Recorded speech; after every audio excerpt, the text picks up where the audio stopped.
മതേതരത്വത്തിന് മാതൃകയായിരുന്ന ഒരു രാജ്യം അതിതീവ്ര ഹിന്ദു ദേശീയതയിലേക്ക് വഴിമാറുകയാണോ എന്ന് ന്യൂനപക്ഷങ്ങൾ ആശങ്ക പ്രകടിപ്പിക്കുന്നത് ആദ്യമായല്ല.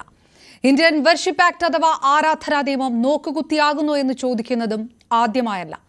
അതുകൊണ്ട് ഇക്കഴിഞ്ഞ നവംബർ 19 സംഘർഷത്തിന് ശേഷം ഉത്തർപ്രദേശ് സംഭാലിലേക്ക് അയോധ്യയിൽ നിന്നുള്ള കാലവും ദൂരവും സമയവും കുറയുകയാണോ എന്ന് വീണ്ടും ചോദിക്കേണ്ടി വരുന്നു. ഷാഹി ജുമാ മസ്ജിദ് സർവേ സുപ്രീം കോടതി സ്റ്റേ ചെയ്ത സാഹചര്യത്തിലും സംഘർഷ സാധ്യത ഇപ്പോഴും കെട്ടടങ്ങിയിട്ടില്ല. സംഭാലിൽ ഷാഹി ജുമാ മസ്ജിദ് പരിസരത്ത് അനധികൃത കയ്യേറ്റം നടക്കുകയാണെന്ന് ആരോപിച്ച് റെയ്ഡുകളും ഉച്ചഭാഷിണി ഉപയോഗിച്ചതിന് പള്ളി ഇമാമിന് 2 ലക്ഷം പിഴയും ചുമത്തിയത് ഇന്നാണ്. അതിനിടയിലാണ് ഇന്നലെ 4.5 പതിറ്റാണ്ട് മുമ്പ് സാമുദായിക സംഘർഷത്തെ തുടർന്ന് അടച്ച സംഭാൽ ശിവക്ഷേത്രം തുറന്നിരിക്കുന്നത്. ആളിക്കത്തിയാൽ സമാധാന ജീവിതം ഇല്ലാതാക്കുന്ന ചിലത് കത്തിക്കാൻ ശ്രമം നടക്കുന്നുണ്ടോ സംഭാലിൽ? ഈ സൂചനകളും സംഭവങ്ങളും ന്യൂനപക്ഷത്തെയും സമാധാനം കാക്ഷിക്കുക ഭൂരിപക്ഷത്തെയും ആശങ്കപ്പെടുത്തുന്നുണ്ടോ? വിശ്വാസം ആളിക്കത്തിക്കുന്നു സംഭാലിൽ. പരിശോധിക്കുന്നു പ്രൈം ഡിബേറ്റ്. സ്വാഗതം.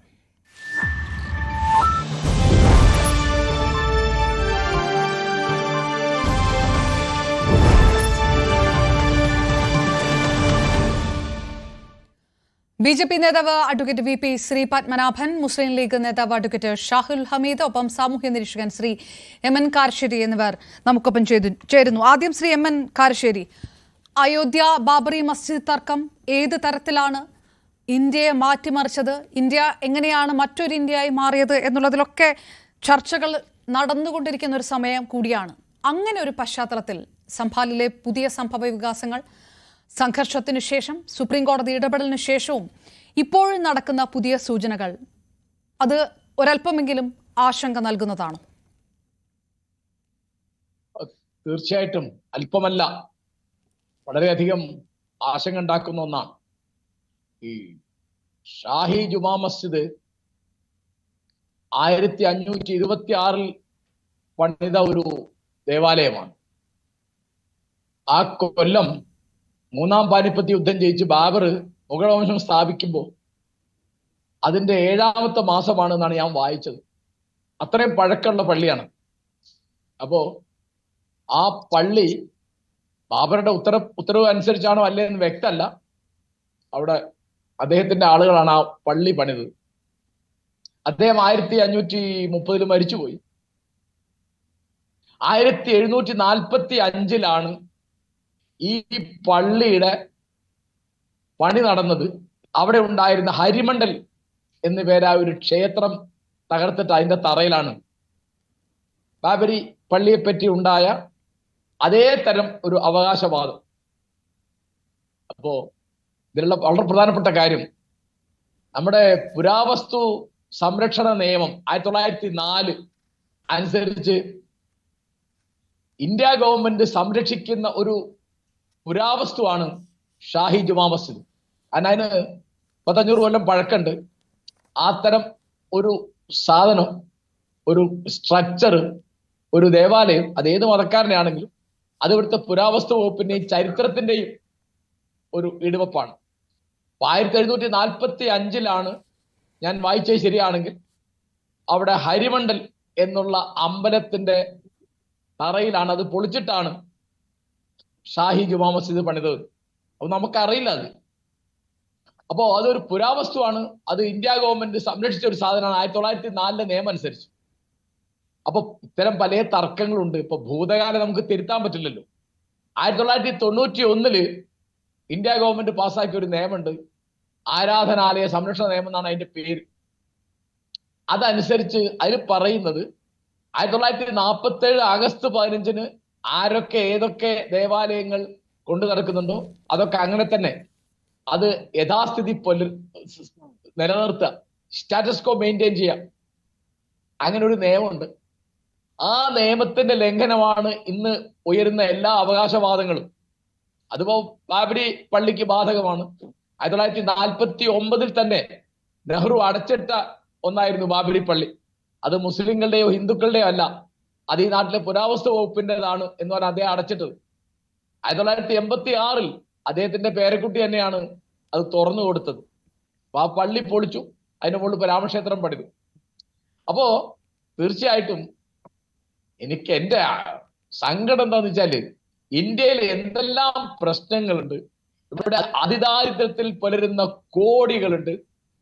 ഭക്ഷണം കിട്ടാത്തവര്, പാർപ്പിടം കിട്ടാത്തവര്, വിദ്യ കിട്ടാത്തവര്, ചികിത്സ കിട്ടാത്തവര്, അങ്ങനെ യാത്രാ സൗകര്യം ഇല്ലാത്തവര്, എന്തെല്ലാം കാര്യങ്ങൾ ആലോചിക്കാനുണ്ട് ഇന്ത്യയിൽ. ലോകത്തിലെ ഏറ്റവും വലിയ ജനസംഖ്യയുള്ള രാഷ്ട്രമാണ് ഇന്ത്യ. അനേകം പ്രശ്നങ്ങൾ. അപ്പോ വികസനത്തിന്റെ പ്രശ്നങ്ങൾ, നീതിയുടെ പ്രശ്നങ്ങൾ, വിദ്യയുടെ പ്രശ്നങ്ങൾ, ചികിത്സയുടെ പ്രശ്നങ്ങൾ, സ്ത്രീ സമത്വത്തിന്റെ പ്രശ്നങ്ങൾ, ഇതൊന്നും അല്ല. നമ്മുടെ ശ്രദ്ധ മുഴുവൻ കുറെ കാലം അത് ബാബരി പള്ളിയിലായിരുന്നു, പിന്നെ കുറച്ചു കാലം അത് പശുരാഷ്ട്രീയത്തിലായിരുന്നു, പിന്നെ ഇപ്പൊ വീണ്ടും യുപിയിൽ തന്നെ ഷാഹി മസ്ജിദ് എന്ന് പറഞ്ഞിട്ട് വരികയാണ്. അപ്പൊ ഇത് ഈ നാട്ടില് നിലവിലുള്ള നിയമത്തിന്റെ, ഞാനത് ആവർത്തിക്കുകയാണ്, 1991 ഇന്ത്യൻ പാർലമെന്റ് പാസ്സാക്കിയ നിയമത്തിന്റെ ലംഘനമാണ് ഇതൊക്കെ. അപ്പോ കഴിഞ്ഞുപോയിപ്പോ ഔറംഗസീബ് ചെയ്ത കാര്യങ്ങള്, അദ്ദേഹം 1707 മരിച്ചുപോയി, 300 കൊല്ലം മുമ്പ്. അവരൊക്കെ രാജാക്കന്മാരാണ്. അവർക്ക് അധികാരം നിലനിർത്താനോ സമ്പത്ത് നേടാൻ വേണ്ടിയോ ഇനിയിപ്പോ എതിരാളികളെ ധാർമ്മിക ബലം തകർക്കാൻ വേണ്ടിയോ ഒക്കെ അവര് പലതും ചെയ്തിട്ടുണ്ടാവും. അതിനൊക്കെ ഇന്നത്തെ മുസ്ലിങ്ങളോ ഹിന്ദുക്കളോ മറുപടി പറയാ എന്ന് പറഞ്ഞാൽ വലിയ കഷ്ടമാണ്. കാരണം ചരിത്രം ഇങ്ങനെ ദുരുപയോഗം ചെയ്യുന്ന ഒരു കാലം നമ്മുടെ രാഷ്ട്രീയത്തിൽ ഉണ്ടായിട്ടില്ല. അപ്പൊ ഇപ്പൊ എന്താണ് ഇന്ത്യയിലെ ഏറ്റവും വലിയ പ്രശ്നം? ഇവിടുത്തെ ചില മുസ്ലിങ്ങളുടെയും ഹിന്ദുക്കളുടെയും ഒക്കെ ദേവാലയങ്ങളാണ് എന്ന് വരിക. അപ്പൊ ഇന്ത്യക്ക് പുറത്തുള്ള ആളുകള് നമ്മുടെ ജനാധിപത്യത്തെയും നമ്മുടെ രാഷ്ട്രീയത്തെയും എങ്ങനെ നോക്കിക്കാണുന്ന ആലോചിച്ചു. എന്തൊരു നാണക്കേടാണ് ഇതൊക്കെ. ഇപ്പൊ യുപിയിലാണെങ്കിൽ വലിയ ശതമാനം നിരക്ഷരതയും ദാരിദ്ര്യമൊക്കെ ഉള്ള ഒരു സംസ്ഥാനമാണെന്നാണ് എന്റെ ധാരണ. അപ്പൊ അവിടുത്തെ പ്രശ്നങ്ങൾ എന്ന് പറയുന്നത് ആളുകൾക്ക് തൊഴിലില്ല, അല്ലെങ്കിൽ കുട്ടികൾക്ക് വിദ്യ കിട്ടുന്നില്ല, അല്ലെങ്കിൽ പാർപ്പിടമില്ല. ഇതൊന്നും അല്ല ചർച്ച. അവിടെ ഒരു ക്ഷേത്രം പണിയണം, അല്ലെങ്കിൽ മറ്റേ പള്ളി കയ്യേറണം. ഇപ്പൊ അന്ന് നവംബർ അവസാനത്തെ ആഴ്ചയിൽ 4 5 പേര് മരിച്ചു അവിടുത്തെ വെടിവെപ്പിലും ലഹളയിലും ഒക്കെ. അപ്പോ നമ്മൾ ഇങ്ങനെ ഒരു പ്രാകൃതമായി കാര്യങ്ങൾ കാണുന്ന കൂട്ടരാണ് എന്ന് നമ്മളെപ്പറ്റി പുറത്ത് ഉള്ള ആളുകൾ മനസ്സിലാക്കും. കാരണം മനുഷ്യന്റെ പ്രശ്നം എന്ന് പറയുന്നത് എന്തൊക്കെയാണ്? അപ്പൊ ഇവിടെ ഇപ്പോ നമ്മുടെ ഭാഷയുടെ പേരിൽ, ജാതിയുടെ പേരിൽ, മതത്തിന്റെ പേരിൽ തമ്മിൽ തല്ലുകയും കലാപം ഉണ്ടാക്കുകയും വെടിവെപ്പ് നടത്തുകയും ഒക്കെ ചെയ്യുന്ന ഒരു കൂട്ടരാണ്. നമ്മൾ ഏത് നൂറ്റാണ്ടിലാണ് ജീവിക്കുന്നതെന്ന് വലിയ സംശയം തോന്നും. അതുകൊണ്ട് ഇത് BJP-യുടെ ഈ തരത്തിലുള്ള രാഷ്ട്രീയം എന്ന് പറയുന്നത് ഇന്ത്യക്ക് വലിയ നാണക്കേടാണ്. നമ്മുടെ ജനാധിപത്യത്തെ എത്രയോ നൂറ്റാണ്ടുകൾ പിറകിലേക്ക് കൊണ്ടുപോകുന്ന ഒന്നാണിത്. കാരണം തലവെട്ടി കാര്യങ്ങൾ തീരുമാനിക്കുക എന്ന് പറയുന്നത് രാജാധിപത്യത്തിന്റെ സമ്പ്രദായമാണ്. തല എണ്ണി കാര്യങ്ങൾ തീരുമാനിക്കുക എന്നുള്ളതാണ് ജനാധിപത്യത്തിന്റെ രീതി. ഇപ്പൊ അലഹബാദ് ഹൈക്കോടതിയിൽ ഈ കേസുണ്ട്. അതിന്റെ വിധി വരെ ആരും ഒന്നും അനങ്ങാൻ പാടില്ല എന്ന് സുപ്രീം കോടതി പറഞ്ഞത് ഒരു ആശ്വാസ വചനമാണ്. അപ്പൊ അവിടെ ബാങ്ക് കൊടുത്തു. അതിന് അവിടുത്തെ മുല്ലയ്ക്കെതിരായിട്ട് ശിക്ഷിച്ചത് 2 ലക്ഷം രൂപയാണെന്നാണ് ഞാൻ വായിച്ചത്. ആലോചിച്ചു എന്താണ് ഇതൊക്കെ. അപ്പോ നമ്മുടെ കോടതികൾ നിഷ്പക്ഷമായി പെരുമാറുന്നില്ല എന്നുണ്ടോ? കോടതികളും പക്ഷം പിടിക്കുന്നുണ്ടോ? കോടതികളും സംസ്ഥാന ഗവൺമെന്റിനെയും കേന്ദ്ര ഗവൺമെന്റിനെയും പ്രീണിപ്പിക്കുന്ന വഴിക്ക് പോവുകയാണോ? ഇതൊക്കെ തീർച്ചയായിട്ടും നമ്മുടെ നീതിന്യായ വ്യവസ്ഥയെ പറ്റി വളരെ മതിപ്പില്ലാതാക്കുന്ന, ജനങ്ങൾക്ക് ആത്മവിശ്വാസം നശിപ്പിക്കുന്ന, വിശ്വാസം നശിപ്പിക്കുന്ന, പ്രത്യേകിച്ച് ന്യൂനപക്ഷങ്ങൾക്ക് അരക്ഷിതാവസ്ഥ കൊണ്ടുവരുന്ന ഒരു പരിപാടിയാണ് എന്നാണ് എനിക്ക് തോന്നുന്നത്. Okay, right. ഞാൻ തിരികെ എത്താം. അഡ്വക്കേറ്റ് ശ്രീ പത്മനാഭൻ, ചരിത്രമാണ് ഈ ക്ഷേത്രം തുറന്നത് എന്നാണ് ഒരല്പം മുൻപ് യോഗി ആദിത്യനാഥ് പ്രസംഗിച്ചത്. അതായത് ഇപ്പോൾ തുറന്നിരിക്കുന്ന ക്ഷേത്രം 46 വർഷങ്ങൾക്ക് ശേഷം തുറന്ന ഈ ക്ഷേത്രം ചരിത്രമാണ്. പക്ഷേ 14-ാം നൂറ്റാണ്ടിലുള്ള ഷാഹി ജുമാ മസ്ജിദ് അത് ചരിത്രത്തിന്റെ ഭാഗമാണെന്ന് അംഗീകരിക്കാൻ കൂട്ടാക്കാത്തതുകൊണ്ട് കൂടിയാണല്ലോ അവിടെ ആ തരത്തിലുള്ള ഒരു സർവേയിലേക്ക് കടന്നിരിക്കുന്നത്. മറ്റൊരു അയോധ്യ ആണോ സംഭാൽ കാണുന്നത് BJP? അല്ല, സംഭാലിൽ നടന്നിട്ടുള്ളത് 1991 നിയമം അതൊന്ന് എടുത്ത് വായിച്ചു നോക്കിയാൽ അറിയാം. അതിന്റെ 4-ാം വകുപ്പിൽ വളരെ വ്യക്തമായിട്ട് പറയുന്നു,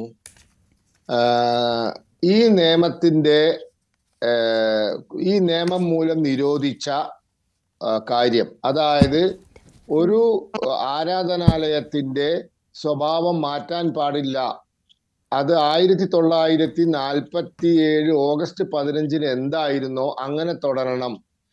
അത് ഒരു മതവിഭാഗത്തിൽ നിന്നും മറ്റൊരു മതവിഭാഗത്തിൻ്റെതായിട്ടോ ഇനി ഒരു മതവിഭാഗത്തിൽ തന്നെയുള്ള ഒരു വിഭാഗത്തിന്റെ ഒരു സെക്ഷൻ്റെത് വേറൊരു സെക്ഷൻ്റെതോ ആക്കാൻ പാടില്ല. ഈ 1947 ഓഗസ്റ്റ് 15 ശേഷം അങ്ങനെ ആവശ്യപ്പെട്ടുകൊണ്ട് ഫയൽ ചെയ്ത കേസൊക്കെ ഇതോടുകൂടി അവസാനിച്ചു. എന്നാൽ രാമജന്മഭൂമിക്കു തർക്കത്തിന് ഇത് ബാധകവുമല്ല എന്ന് പറഞ്ഞതിന് ശേഷം 4ാമത്തെ വകുപ്പിൽ പറയുന്നു, ഈ പുരാവസ്തുവിന്റെ കൈവശമുള്ള മോണുമെന്റ്സിന് ഈ നിയമം ബാധകമല്ല. അതാണ് സംബാലിന് കേസ് കൊടുക്കാനുണ്ടായ കാരണം. 920 മുതൽ സംബാലിലെ പള്ളി, അത് പള്ളി തന്നെയാണ് നിലവിൽ, അത് പുരാവസ്തു വകുപ്പിന്റെ അധീനതയിലാണ്. അപ്പൊ ആ വസ്തുവിന് ഈ നിയമം ബാധകമല്ല എന്ന് ഈ നിയമത്തിൽ തന്നെ പറഞ്ഞിട്ടുണ്ട്, കൃത്യമായി പറഞ്ഞിട്ടുണ്ട്. മറ്റൊരു വിഷയം, എന്തുകൊണ്ടാണ് സർവേ മറ്റു സ്ഥലങ്ങളിൽ നടന്നത് അതുകൂടി പരാമർശിക്കാം. ഒരു അഭിഭാഷകൻ എന്ന നിലയിൽ ഞാൻ അത്ഭുതപ്പെട്ടിരുന്നു. വാരാണസിയിലും മധുരയിലും ഒക്കെ സർവേ ആവശ്യപ്പെട്ടപ്പോൾ നിലവിലുള്ള 91 നിയമപ്രകാരം ഇത് എങ്ങനെ സാധിക്കുമെന്ന് നമ്മളൊക്കെ ചിന്തിച്ചിരുന്നു. പക്ഷെ അപ്പോഴാണ് സുപ്രീം കോടതിയിൽ പോയപ്പോൾ ജസ്റ്റിസ് YB ചന്ദ്രചൂഡ് തന്നെ പറഞ്ഞത്, ഈ നിയമം ഒരു ആരാധനാലയത്തിന്റെ സ്വഭാവം മാറ്റുന്നതിനെ തടസ്സപ്പെടുത്തുന്നുള്ളൂ, പക്ഷേ സ്വഭാവം കണ്ടെത്തുന്നതിനെ തടസ്സപ്പെടുത്തുന്നില്ല. അപ്പോൾ ക്യാരക്ടർ അസർട്ടൻ ചെയ്യാൻ ഇതൊരു തടസ്സമല്ല, ക്യാരക്ടർ ചേഞ്ച് ചെയ്യാനേ, കൺവേർട്ട് ചെയ്യാനേ ഇത് തടസ്സമുള്ളൂ എന്ന് പറഞ്ഞു. അങ്ങനെയാണ് വാരാണസിയിൽ സർവേ സുപ്രീം കോടതി അനുവദിച്ചത്, മധുരയിൽ സർവേ സുപ്രീം കോടതി അനുവദിച്ചത്. ഇവിടെ സംബാലിൽ ഇതൊരു മോണുമെന്റ് കൂടിയാണ്. അപ്പൊ നിയമം കൃത്യമായി ഇത് ബാധകമല്ല എന്ന് പറഞ്ഞ ഒരു സംവിധാനമാണ്. അപ്പോൾ അവിടെ ഒരു കേസ് ഒരു കൂട്ടർ കൊടുത്തു. സർക്കാരിനോ ഭാരതീയ ജനതാ പാർട്ടിക്കോ സംഘപരിവാറിനോ അതിൽ യാതൊരു ബന്ധവുമില്ല, നമ്മളുമായി ബന്ധപ്പെട്ട ആളുകളുമല്ല. അവര് കേസ് കൊടുത്തപ്പോൾ സർവേ ഉത്തരവിട്ടപ്പോൾ സർവേ ചെയ്യാൻ അഭിഭാഷക കമ്മീഷണർ, റവന്യൂ ഉദ്യോഗസ്ഥന്മാര്, പോലീസ് എല്ലാവരും വന്നു സർവേ ചെയ്തു.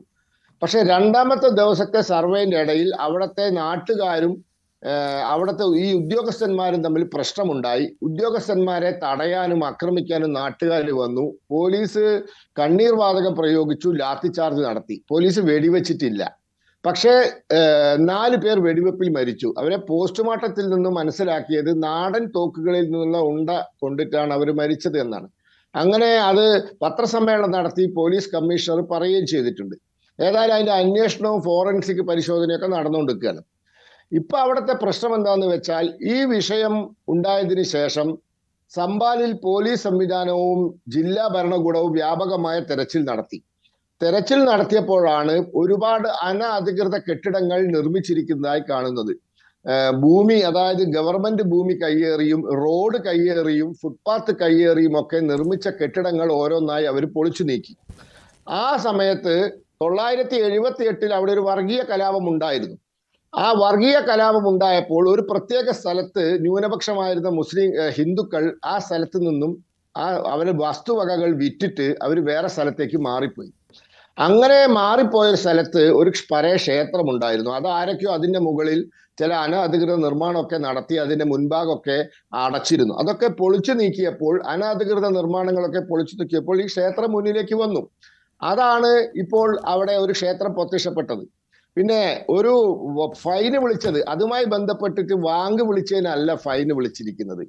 144 പാസ്സാക്കിയിരുന്നു. അവിടെ ഈ സംഘർഷം ഉണ്ടായതിനു ശേഷം 144 പാസ്സാക്കിയപ്പോൾ ലൗഡ് സ്പീക്കറുകൾ ഒന്നും ഉപയോഗിക്കരുത് എന്ന് പറഞ്ഞതുമായി ബന്ധപ്പെട്ടിട്ട് ചില കേസുകൾ എടുത്തിട്ടുണ്ട്. ഈ 2 ലക്ഷം ഫൈന് വിളിച്ചു എന്നൊക്കെ പറയുന്നത്, ഒന്നാമത്തെ കാര്യം, പോലീസിന് ഫൈന് വിളിക്കാനൊന്നും അധികാരമില്ല. പോലീസിന് ചാർജ് ചെയ്യാനേ അധികാരമുള്ളൂ. ഫൈന് വിളിക്കാനുള്ള അധികാരം കോടതിക്കാണ്. അപ്പോൾ ഈ നിരോധനാജ്ഞ ലംഘിച്ച ആളുകൾക്കെതിരെ കേസെടുത്തിട്ടുണ്ട്. അതിന് കോടതിയിലെത്തിയാലാണ് അത് കോടതിയാണ് തീരുമാനിക്കേണ്ടത് എന്താണ് അതിൽ നടപടി വേണ്ടത് എന്ന്.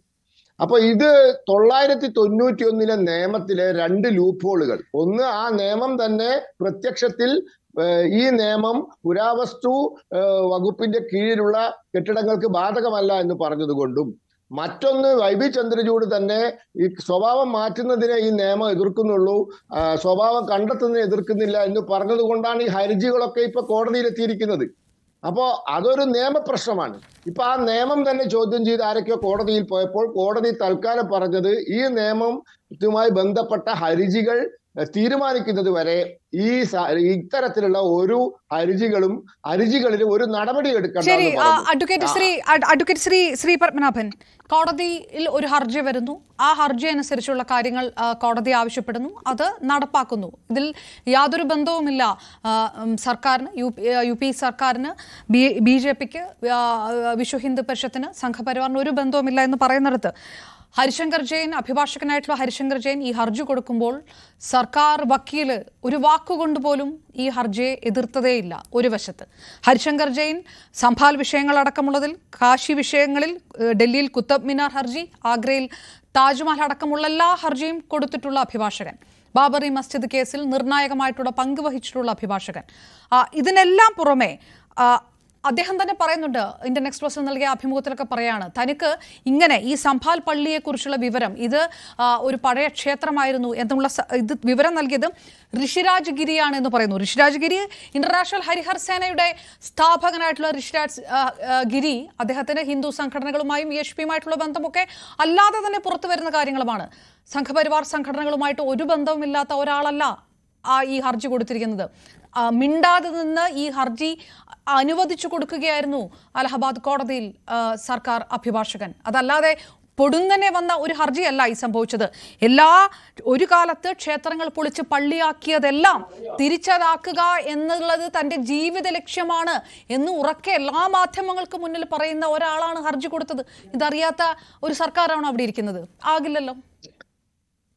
ഒരാളെ കോടതിയിൽ പോകുന്നതിൽ നിന്നും ഗവൺമെന്റിന് തടയാൻ പറ്റുമോ? അദ്ദേഹം സംബലിലെ ജില്ലാ കോടതിയിലാണ് ഹർജി കൊടുത്തത്. വാരാണസി ജില്ലാ കോടതിയിലാണ് വാരാണസി ഹർജി കൊടുത്തത്. മധുരയിലെ ഹർജി അങ്ങോട്ടാണോ കൊടുത്തതെന്ന് എനിക്ക് അറിഞ്ഞുകൂടാ. ഏതായാലും അത് മധുര ജില്ലാ കോടതിയിലാണ്. ഈ രാജ്യത്ത് നിയമാനുസൃതം ആരെങ്കിലും കോടതിയെ സമീപിച്ചാൽ ഗവൺമെന്റിന് അവിടെ പോയി തടയാനൊന്നും പറ്റില്ല. ഗവൺമെന്റിന് സാധ്യമല്ലാത്ത കാര്യമാണ്. കോടതികളാണ് തീരുമാനിക്കേണ്ടത്. ഇപ്പോൾ ഈ സത്യത്തിൽ വാരാണസി ഹർജി സുപ്രീം കോടതി സർവേ തടയുമെന്നാണ് ഒരു അഭിഭാഷകൻ നിലയിൽ ഞാൻ പ്രതീക്ഷിച്ചത്. പക്ഷേ സുപ്രീം കോടതി തടഞ്ഞില്ല എന്ന് മാത്രമല്ല, ജസ്റ്റിസ് YB ചന്ദ്രചൂഡ് പറഞ്ഞു, ഈ ഹർജിയിലെ പ്രയർ, അതായത് ഈ ഹർജിയിലെ ആവശ്യം വാരാണസിയിലെ പള്ളിയെ ക്ഷേത്രമാക്കാനല്ല, മറിച്ച് അത് നേരത്തെ എന്തായിരുന്നു, അതിനുള്ളിൽ ക്ഷേത്രമുണ്ടോ എന്ന് പരിശോധിക്കണം എന്നാണ് പറഞ്ഞിരിക്കുന്നത്. അത് ഞങ്ങൾക്ക് ഈ നിയമപ്രകാരം തടയാൻ പറ്റില്ല എന്നാണ്. പിന്നെ ഈ ഹർജിയുടെ കാര്യത്തിൽ ഞാൻ നേരത്തെ പറഞ്ഞില്ലേ, മോണുമെന്റ് ആണ്. മോണുമെന്റിനെ ഈ നിയമം എടുത്തു പറഞ്ഞിട്ട് ഒഴിവാക്കിയിരിക്കുകയാണ് നിയമത്തിൽ നിന്നും.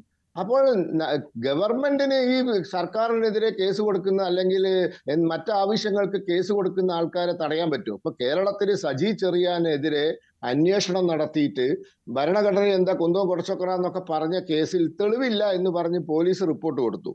എന്താണ് ഒരു വക്കീൽ ചെയ്തത്? ഹൈക്കോടതി പോയിട്ട് ആ ഫൈനൽ റിപ്പോർട്ട് റദ്ദാക്കണം എന്ന് പറഞ്ഞു. കോടതി റദ്ദാക്കിയിരിക്കുക ഫൈനൽ റിപ്പോർട്ട്. എന്നിട്ട് ക്രൈംബ്രാഞ്ചിലെ മിടുക്കനായ ഒരു ഉദ്യോഗസ്ഥനെ കൊണ്ട് രണ്ടാമത് അന്വേഷിക്കാൻ പറഞ്ഞിരിക്കുക. അപ്പൊ ഗവൺമെന്റിനെതിരെ ഹർജി വരും. ഗവൺമെന്റിന് തടയാനൊന്നും പറ്റില്ല. അത് നിയമപ്രകാരം കോടതികൾ തീരുമാനിക്കുന്ന കാര്യമാണ്. അത് കോടതിയിൽ നിന്ന് മാത്രമേ അത് അവസാനിപ്പിക്കാൻ പറ്റുള്ളൂ. ഞങ്ങൾ ഒരു കേസുമായിട്ട് എവിടെയും പോയിട്ടുമില്ല. അല്ല, അത് തടയാൻ പറ്റില്ല. പക്ഷേ വളരെ പെട്ടെന്ന്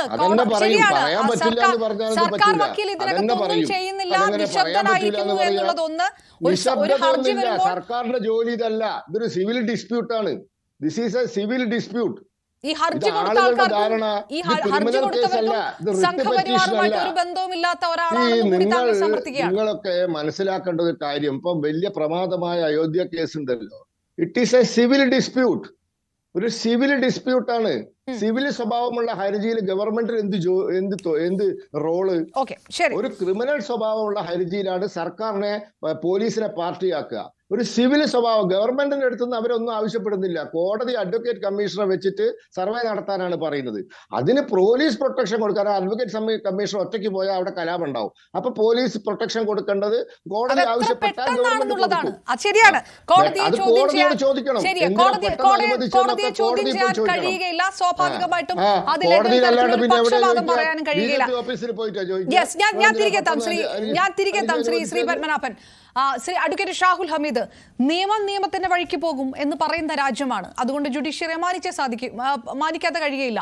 കോടതിയിൽ ഒരു ഹർജി വരുന്നു, അന്ന് തന്നെ കോടതി ഒരു സർവേ നടത്താൻ ഉത്തരവിടുന്നു. 10 ദിവസത്തിനുള്ള സർവേ നടത്താൻ കമ്മീഷൻ അങ്ങോട്ട് വരുന്നു. ഇതൊക്കെ ഒരു വശത്ത് നടക്കുന്നു. ഇതിലൊന്നും ഭരണകൂടത്തെ കുറ്റപ്പെടുത്താൻ കഴിയില്ലല്ലോ. കാരണം കോടതിയിൽ ആർക്ക് വേണമെങ്കിലും പോകാം, ഹർജി നൽകാം.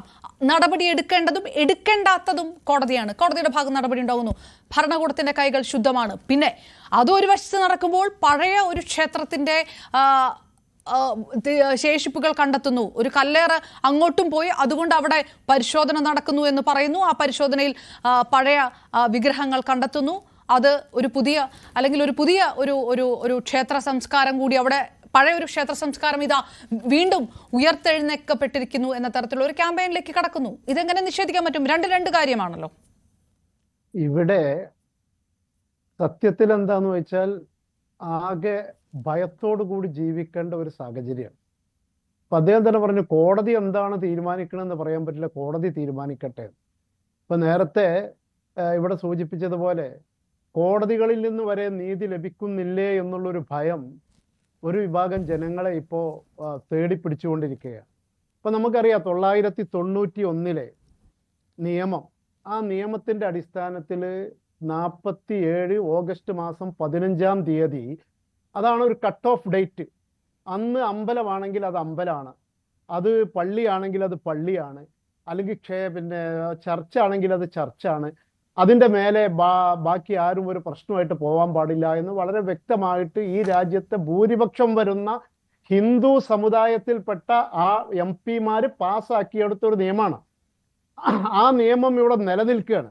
ഇപ്പൊ നമുക്കറിയാം, അതിൽ തന്നെ സെക്ഷൻ 4(1) അതിൽ വളരെ ക്ലിയർ ആയിട്ട് പറയുന്നുണ്ട്, നിലവിൽ എന്താണോ അത് തന്നെയാണ് അവിടെ നിലനിൽക്കുക എന്ന്.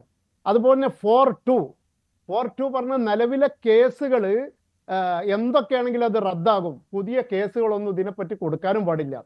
അതായത് നിലവിലെ കേസുകൾ എന്തെങ്കിലും ഈ ഒരു വിഷയത്തെക്കുറിച്ച് കേസുണ്ടെങ്കിൽ അത് രാമജന്മഭൂമി ബാബരി മസ്ജിദ് ഇഷ്യൂ ഒഴികെ, അത് സെക്ഷൻ 5 വളരെ ക്ലിയർ ആയിട്ട് പറഞ്ഞിട്ടുണ്ട്.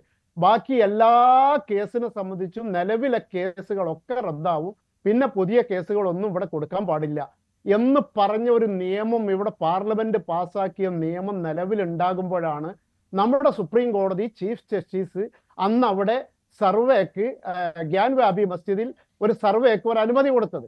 അത് വലിയ വിചിത്രമാണ്. കാരണം പാർലമെന്റ് ഒരു നിയമം പാസ്സാക്കിയ ആ നിയമം ഭരണഘടനാ വിരുദ്ധമാണോ അല്ലേ എന്നുള്ള ചോദ്യങ്ങളൊക്കെ ഇപ്പോൾ ഇവിടെ ചോദിച്ച് കോടതിയിൽ കേസ് നടക്കുകയാണ്. പക്ഷെ അത് ഭരണഘടനാ വിരുദ്ധമല്ല, ആണോ അല്ലേ എന്നുള്ള തീരുമാനമൊക്കെ ആവണതിന്റെ മുമ്പ് ഇന്ന് ആ കേസ് നിലവിൽ നിൽക്കുന്ന സമയത്ത്, ആ നിയമം നിലവിൽ നിൽക്കുന്ന സമയത്താണ് ഇങ്ങനെ സർവേ നടത്താൻ, ഒരു കേസ് വരെ, പുതിയ കേസ് വരെ പാടില്ല എന്ന് സെക്ഷൻ 4(2) വളരെ വ്യക്തമായിട്ട് പറയുന്ന ഒരു നിയമം നിലവിലുണ്ടാകുമ്പോഴാണ് ആരെങ്കിലും ഒരാൾ, ഇപ്പൊ നമുക്കറിയാലോ എന്ത് തെളിവിന്റെ അടിസ്ഥാനത്തിലാണ് നമ്മൾ കോടതിയിലെ ഈ കാര്യങ്ങളും ഈ ഹർജികളും ഒക്കെ നമ്മൾ പലപ്പോഴും കണ്ടതാണ്, പലപ്പോഴും കേട്ടതാണ്. എന്ത് തെളിവിന്റെ, ഒരാള് ഒരു ഊഹാപോഹം പറയാണ്, അവിടെ ഒരു ക്ഷേത്രം ഉണ്ടായിരുന്നു, അല്ലെങ്കിൽ അവിടെ ഒരു ശേഷിപ്പുണ്ടായിരുന്നു, ആ ശേഷിപ്പിന്റെ അടിസ്ഥാനത്തിൽ അവിടെ സർവേ നടത്തണമെന്ന് ഏതെങ്കിലും സിവിൽ കോടതിയിലോ ജില്ലാ കോടതിയിലോ ആരെങ്കിലും ഒരു ഹർജി കൊടുത്താൽ ആ ഹർജിയുടെ അടിസ്ഥാനത്തിൽ അപ്പൊ തന്നെ കോടതി അങ്ങോട്ട് ഓർഡർ ഇടുകയാണ്.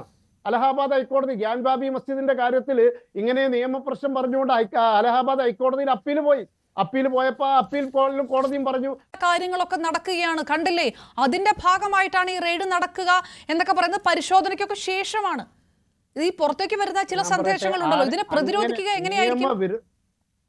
നിയമവിരുദ്ധമായ കാര്യങ്ങൾ ആര് ചെയ്താലും, അത് മസ്ജിദ് കമ്മിറ്റി ചെയ്താലും, അമ്പല കമ്മിറ്റി ചെയ്താലും, ഹിന്ദു ചെയ്താലും, മുസ്ലിം ചെയ്താലും അതിനൊന്നും ആരും ന്യായീകരിക്കൂല. പക്ഷെ അതിനൊക്കെ നിയമത്തിന്റെ ചില നടപടിക്രമങ്ങളുണ്ട്.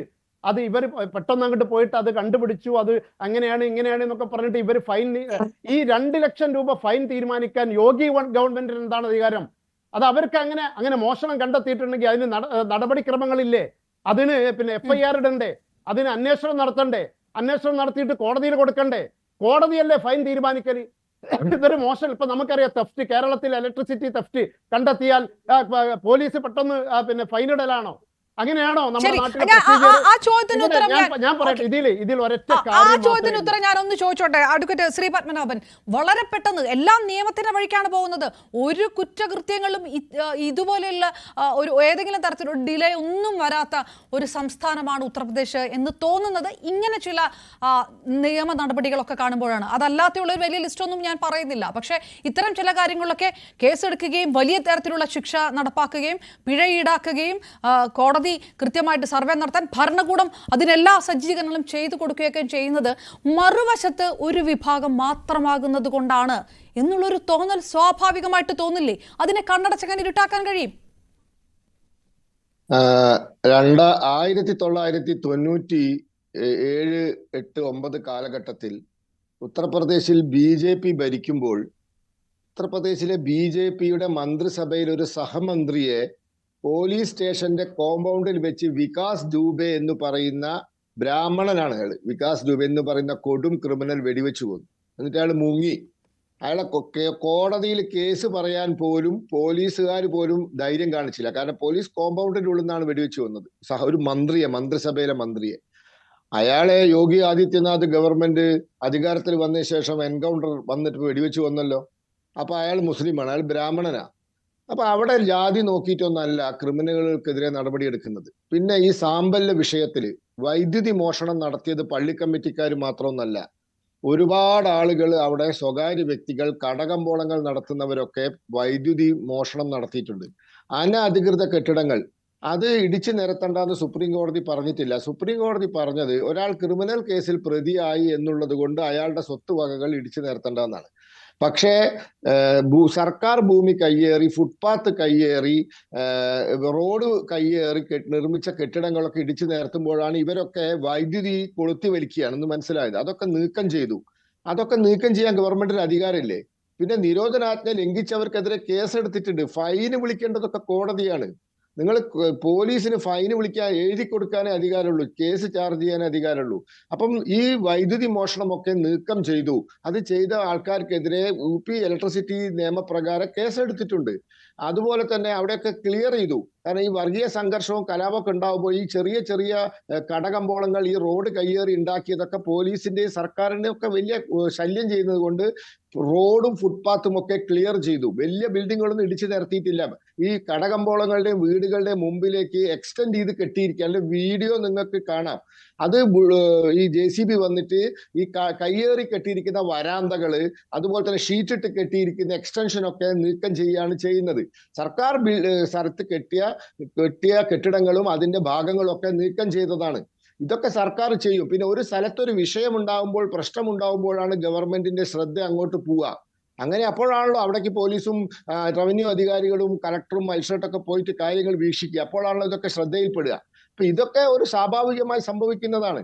അപ്പൊ ഇത് ഗവൺമെന്റ് ചെയ്യേണ്ട ജോലിയാണ് ഗവൺമെന്റ് ചെയ്യുന്നത്. പിന്നെ ക്ഷേത്രം എന്ന് പറഞ്ഞ് ഞാൻ പറഞ്ഞില്ല, അത് മുസ്ലിങ്ങൾ കയ്യേറിയ ക്ഷേത്രമൊന്നും അല്ല. ഇനി അങ്ങനെ ഒരു വാദവും വേണ്ട. അത് 78-ലെ കമ്മ്യൂണൽ റൈറ്റിന് ശേഷം ഹിന്ദുക്കൾ അവിടുന്ന് സ്ഥലം വിറ്റ് പോയപ്പോൾ അവര് ഒഴിവാക്കിയ പൂട്ടിയിട്ട് പോയ ക്ഷേത്രമാണ്. ഇപ്പൊ അനധികൃത കെട്ടിടങ്ങളൊക്കെ നീക്കം ചെയ്തപ്പോൾ അതിനടിയിൽ നിന്നും ആ ക്ഷേത്രം അത് തുറന്നു കൊടുത്തു എന്നേ ഉള്ളൂ. അവിടെ ഈ ഉത്തർപ്രദേശ് ഗവൺമെന്റ് ഈ തർക്കവുമായി ഒരു തരത്തിലും ബന്ധപ്പെട്ടിട്ടില്ല. നിയമത്തിലെ ഒരു വകുപ്പ്, അതായത് മോണുമെന്റ്സിനെ, ആർക്കിയോളജിക്കൽ മോണുമെന്റ്സിനെ ഒഴിവാക്കി എന്നുള്ള വകുപ്പ് ഉപയോഗിച്ചിട്ട് അവർ കേസ് കൊടുത്തതാണ്. ശ്രീ പത്മനാഭൻ, ശരി, താങ്കൾ പറയുന്നതിനിടയ്ക്ക് ഒരു രസകരമായിട്ടുള്ള ഒരു കണക്ക് പറയാം. 2019 ഖുറേഷിയിൽ തുടങ്ങുന്നു. അത് കഴിയുമ്പോൾ സമാജ്വാദി പാർട്ടിയുടെ MP-മാർ തബാസും ഹസൻ, കൈറാന MLA നാഹിദ് ഹസൻ, SP-യുടെ ആസം ഖാൻ, ഭാര്യ തസീൻ ഫാത്മ, അങ്ങനെ 6ഓളം മുസ്ലിം നേതാക്കൾക്കെതിരെ യോഗി ആദിത്യനാഥ് അധികാരത്തിൽ വന്ന ശേഷം എടുത്തൊരു കേസിനെ കണക്കുണ്ട്. 175 കേസുകൾ എന്നാണ് പറയുന്നത്. അതായത് ഈ കേസുകളുടെ എണ്ണം, ഇത്തരം ഫ്രെയിമിംഗ് കേസുകളുടെ എണ്ണമൊക്കെ കൂടുന്നത് എല്ലാ ഭാഗത്തുമല്ല. താങ്കൾ പറയുന്ന പോലെ വളരെ ചുരുക്കം ശരിയായിരിക്കും, അങ്ങനെയുള്ള അത് ബ്രാഹ്മണനായിരുന്നല്ലോ എന്ന് പറയുന്നു. പക്ഷേ പെട്ടെന്ന് ബെയിൽ കിട്ടുന്നവരിലൊക്കെ ഒന്നും ഈ കേസുകൾ മുസ്ലിംസിന് എഗെയിൻസ്റ്റ് ആണ് ആ കേസുകളെങ്കിൽ അതുണ്ടാകുന്നില്ല എന്നും പണ്ട് മുതലേയുള്ള ആരോപണമാണ്. ഈ കണക്കെടുക്കണമെങ്കിൽ അത് വല്ലാത്ത വളരെ ഓഡ് വൺ ഔട്ടായിട്ടുള്ള കണക്കുകളാണ് UP-യിൽ നിന്ന് വരുന്നത്. ചില ടാർഗറ്റിംഗ് നടക്കുന്നുണ്ട് എന്ന് ഒറ്റ നോട്ടത്തിൽ ആർക്കും തോന്നുന്ന തരത്തിലുള്ള കണക്കുകളാണ്. നീതി നടപ്പാക്കണമെന്ന് ഉറപ്പിച്ച് നടക്കുമ്പോൾ അതിനു മുന്നിൽ നിൽക്കുന്നത് ഒരു വിഭാഗം മാത്രമായി പോകുന്നത് എന്തുകൊണ്ടാണ് എന്നാണ് ചോദ്യം. അല്ല, ഈ ഉത്തർപ്രദേശിൽ ക്രിമിനൽ സ്വഭാവമുള്ള ആളുകളെ സമാജ്വാദി പാർട്ടിക്കാർ പ്രോത്സാഹിപ്പിക്കുകയാണ്. കിഴക്കൻ UP-യിൽ യോഗി ആദിത്യനാഥ് സർക്കാർ വരുന്നതിന് മുമ്പ് വൈകുന്നേരം 5:30-6 മണി കഴിഞ്ഞാൽ ആളുകൾ പുറത്തിറങ്ങാറില്ലായിരുന്നു. പെൺകുട്ടികൾ 12 വയസ്സ് കഴിഞ്ഞാൽ സ്കൂളിൽ പോകുന്ന നിർത്തിയിരുന്നു. കാരണം പോയാൽ തിരിച്ചു വരില്ല. അപ്പോ ഉത്തർപ്രദേശിലെ കിഴക്കൻ മേഖലയൊക്കെ വലിയ ക്രിമിനൽ സംഘങ്ങൾ എന്താ പറയാ കൈയടക്കി വെച്ച പ്രദേശമാണ്. പോലീസുകാർക്ക് പോലും രക്ഷയുണ്ടായിരുന്നില്ല. ഈ സമാജ്വാദി പാർട്ടി എല്ലാ ക്രിമിനൽ സ്വഭാവമുള്ള ആളുകളെ കൊലപാതക കൃഷ്ണാനന്ദ റായിനെ വെടിവെച്ച് കൊന്നവർ ആരാ? ഇയാളുടെ MP ആണ്. മറ്റൊരു BJP നേതാവിനെ വെടിവെച്ച് കൊന്നതാരാ? ഇവരുടെ MLA ആണ്. അപ്പൊ ഇതൊക്കെ നമ്മൾ കണ്ടതാണ്. അപ്പോ ഇത്തരത്തിലുള്ള ക്രിമിനലുകളെ SP പ്രോത്സാഹിപ്പിക്കുകയാണ്. യോഗി ആദിത്യനാഥ് ഇന്ത്യൻ പാർലമെന്റിൽ പൊട്ടിക്കരഞ്ഞത് നിങ്ങൾക്ക് ഓർമ്മയുണ്ടല്ലോ. ആ വീഡിയോ എപ്പോഴും യൂട്യൂബിൽ ലഭ്യമാണല്ലോ. എന്നെ കൊല്ലാൻ തീരുമാനിച്ചിരിക്കുകയാണെന്ന്. പോലീസിന്റെ വേഷത്തിൽ വന്നിട്ട് MP-യെ അറസ്റ്റ് ചെയ്ത് കൊണ്ടുപോയി. അതായത് ഗോരഖ്പൂർ MP-യെ വ്യാജ പോലീസ് വേഷത്തിൽ വന്നിട്ട് കുറച്ച് ആളുകൾ അറസ്റ്റ് ചെയ്ത് കൊണ്ടുപോയി. അയാൾ വിചാരിച്ചു തന്നെ അറസ്റ്റ് ചെയ്തിരിക്കുകയാണ്. കുറെ ദൂരം കൊണ്ടുപോയിട്ട് തുറന്നു വിട്ടു അയാളെ. അയാൾ പിറ്റേന്ന് പാർലമെന്റിൽ പൊട്ടിക്കരഞ്ഞു യോഗി ആദിത്യനാഥ് എന്നെ വധശിക്ഷ വിധിച്ചിരിക്കുകയാണ്, എന്നെ കൊല്ലാൻ പോവുകയാണെന്ന് പറഞ്ഞിട്ട്. എന്നിട്ട് അന്നത്തെ സ്പീക്കർ സോമനാഥ് ചാറ്റർജിയൊക്കെ ഇടപെട്ടു ആ വിഷയത്തിൽ. അപ്പൊ ഉത്തർപ്രദേശിനെ ഒരു കൊള്ള സംഘങ്ങളുടെ പ്രദേശമാക്കി മാറ്റിയത് സമാജ്വാദി പാർട്ടിയാണ്. അവരാണ് ഈ ക്രിമിനലുകളെ പ്രോത്സാഹിപ്പിച്ചത്. യോഗി ആദിത്യനാഥ് വന്ന് അവിടെ വൃത്തിയാക്കിക്കൊണ്ടിരിക്കുകയാണ്. സ്വാഭാവികമായിട്ട് SP-യുടെ കുറെ നേതാക്കന്മാർക്കെതിരെ കേസുണ്ടാവും. കാരണം അത് ക്രിമിനലുകളെ പിടിച്ച് നേതാക്കന്മാരാക്കിയതിന്റെ കുഴപ്പമാണ്. ഓക്കെ, ശ്രീ MN കാരശ്ശേരി, അങ്ങനെ ഒരു കൊള്ള സംഘത്തെ തൂത്ത് വൃത്തിയാക്കുമ്പോൾ അതൊരു വിഭാഗത്തിൽപ്പെട്ടതാണ്, അതൊരു ന്യൂനപക്ഷമാണ് എന്ന് പറയുന്നതിൽ കാര്യമില്ലല്ലോ എന്നാണ് ചോദിക്കുന്നത്. ഇതിനകത്ത് മതമൊക്കെ കൂട്ടിക്കലർത്തേണ്ട ആവശ്യമുണ്ടോ? തൂത്ത് വൃത്തിയാക്കലാണ് നടക്കുന്നത്, സംശുദ്ധീകരണമാണ് നടക്കുന്നത്. അല്ല അപർണ, ഇപ്പോ ഇതിന് അവസാന വാക്ക് പറയേണ്ടത് കോടതിയാണ്, പിന്നെ പറയേണ്ടത് ഗവൺമെന്റ് ആണ്, പോലീസാണ്. ഇവരൊക്കെ പക്ഷപാതപരമായി പെരുമാറുന്നു എന്നാണ് നിർഭാഗ്യവശാൽ നമ്മൾ കാണുന്നത്. ഇപ്പോ 1991 നിയമം അനുസരിച്ച് ഇതൊന്നും മാറ്റാനോ മറിക്കാനോ പാടില്ല എന്ന് ഉള്ള നിയമത്തെ സുപ്രീം കോടതി ജസ്റ്റിസ് ചന്ദ്രചൂഡ് പറഞ്ഞായിട്ട് ഇപ്പോ ബഹുമാനപ്പെട്ട ശ്രീപത്മനാഭൻ പറഞ്ഞു, അതിന്റെ സ്വഭാവം നിർണയിക്കുന്നതിനെ തടസ്സപ്പെടുത്തുന്നില്ല. അപ്പൊ എന്താണ്? അപ്പൊ അത് വീണ്ടും ആ ഫയൽ വീണ്ടും ഓപ്പൺ ചെയ്യാം, വീണ്ടും തുറക്കാം. അപ്പോ എന്ത് വരുന്നു? അത് സ്വഭാവം നിർണയിച്ചു കഴിഞ്ഞാൽ, സ്വഭാവം മറ്റതാണ് അവർ ആരോപിച്ചാണെങ്കിൽ പിന്നെ അത് പൊളിക്കുന്നതിന് യാതൊരു പ്രശ്നമില്ലല്ലോ. അപ്പോ ഇങ്ങനെ ഒരു ഓപ്പൺ ചെയ്യാൻ പാടില്ല. അത് 91 നിയമം അനുസരിച്ച് 47 ആഗസ്റ്റ് 15 വരെ ഉള്ളത് അവിടെ കട്ട് ഓഫ് ഡേറ്റ് വെച്ചു. അതിനെന്താണോ സ്വഭാവം അത് മതി എന്ന് വെച്ചു. അപ്പൊ അത് അദ്ദേഹം പിന്നെ വ്യാഖ്യാനിക്കുകയാണ്. വ്യാഖ്യാനിക്കുന്ന ഒരു വക്കീലൊന്നും അല്ല, ജഡ്ജിയാണ് വ്യാഖ്യാനിക്കുന്നത്. അപ്പൊ അതുകൊണ്ട് അവിടെ ഇപ്പോ ഈ വർത്തമാനം പറഞ്ഞു വരുമ്പോ അവിടുത്തെ മുസ്ലിങ്ങൾ ഒരു ക്രിമിനൽ സമൂഹമാണ് എന്ന് ഉദ്ദേശിക്കുന്നുണ്ടോ എന്ന് എനിക്ക് അറിഞ്ഞുകൂടാ. അങ്ങനെ ഉദ്ദേശിക്കുന്നുണ്ടെങ്കിൽ അത് വലിയ കഷ്ടമാണ്. കാരണം ഇപ്പോ 21 കാലത്ത് ബ്രിട്ടീഷ് ഗവൺമെന്റ് മലബാറിലെ മാപ്പിളമാർ ഒരു ക്രിമിനൽ സമൂഹമാണ് എന്ന് പ്രഖ്യാപിച്ചിരുന്നു. അപ്പൊ പിന്നെ അതിൽ ആര് എന്തും ചെയ്യാം, അതിന് ക്രിമിനൽ സമൂഹമാണ്. അപ്പൊ അതുപോലെ UP-യില് നേരത്തെ അമ്പലം പൊളിച്ച് പള്ളി ഉണ്ടാക്കി എന്ന് പറയുന്നതൊക്കെ ആരെ പറ്റിയാ പറയുന്നത്? അതൊക്കെ മുഗൾ രാജാക്കന്മാരെ പറ്റിയാണ്. ആ കാലം കഴിഞ്ഞിട്ട് ഞാൻ പറഞ്ഞില്ല 1707 ഔറംഗസീബ് മരിച്ചുപോയി. പിന്നെ കൊല്ലത്ര കഴിഞ്ഞു? 100-300 കൊല്ലം മുമ്പ് നടന്ന രാജാക്കന്മാർ തമ്മിൽ നടന്ന തർക്കങ്ങള്, അവർ തമ്മിലുള്ള യുദ്ധങ്ങള്, അവരുടെ കൊള്ളകള്, അവരുടെ അഹങ്കാരം, അങ്ങനെ ഒരുപാട് കാര്യങ്ങൾ. അപ്പൊ ഇതൊക്കെയാണ് തെരുവിൽ തീരുമാനിക്കുന്നത്. ഇപ്പോ 1978 പൂട്ടിയിട്ട അമ്പലം തുറക്കുമ്പോ അവിടെ തെരുവിൽ കലാപം ഉണ്ടാവുകയാണ്. അപ്പോ ഈ തെരുവിൽ കലാപം ഉണ്ടാവുമ്പോ പോലീസ് ഒരു ഭാഗത്താണ്, ഗവൺമെന്റ് ഒരു ഭാഗത്താണ്, നിർഭാഗ്യവശാൽ കോടതിയും ആ ഭാഗത്താണ് എന്ന് വന്നാൽ ഇവിടുത്തെ നിയമവ്യവസ്ഥയുടെയും നീതിന്യായത്തിന്റെയും അവസ്ഥ എന്താണ്? നമ്മുടെ ജനാധിപത്യത്തിന്റെ അവസ്ഥ എന്താണ്?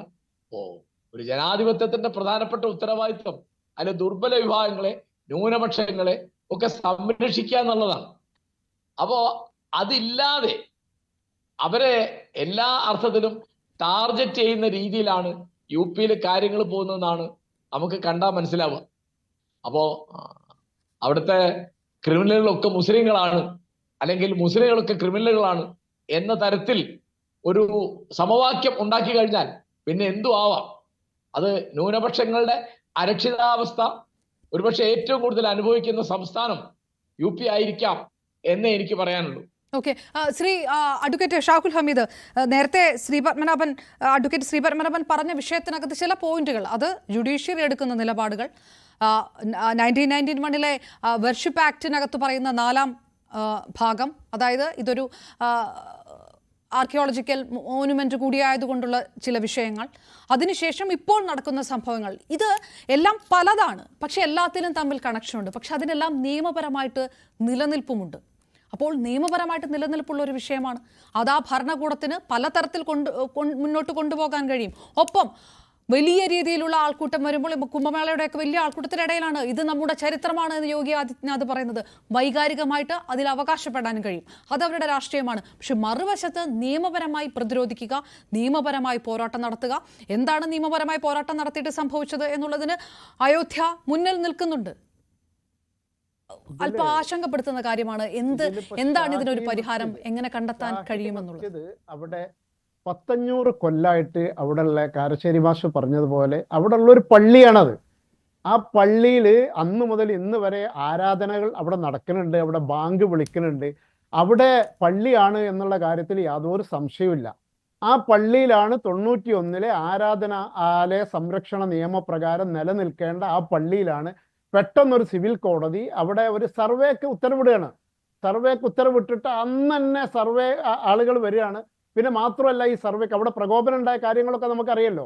സർവേക്ക് ആളുകൾ വരുന്ന സമയത്ത് അവിടെ ജയ് ശ്രീറാം വിളിച്ചുകൊണ്ട് ആളുകൾ വരികയാണ്. ഇപ്പൊ ഇതിൽ വേറൊന്നുമില്ല, ഇതിൽ നിയമമോ പള്ളിയോ വേറൊന്നുമല്ല. BJPയെ സംബന്ധിച്ചിടത്തോളം ഇപ്പൊ കഴിഞ്ഞ തെരഞ്ഞെടുപ്പിൽ സംഭവിച്ചതുപോലെ ഇനി സംഭവിക്കാൻ പാടില്ല.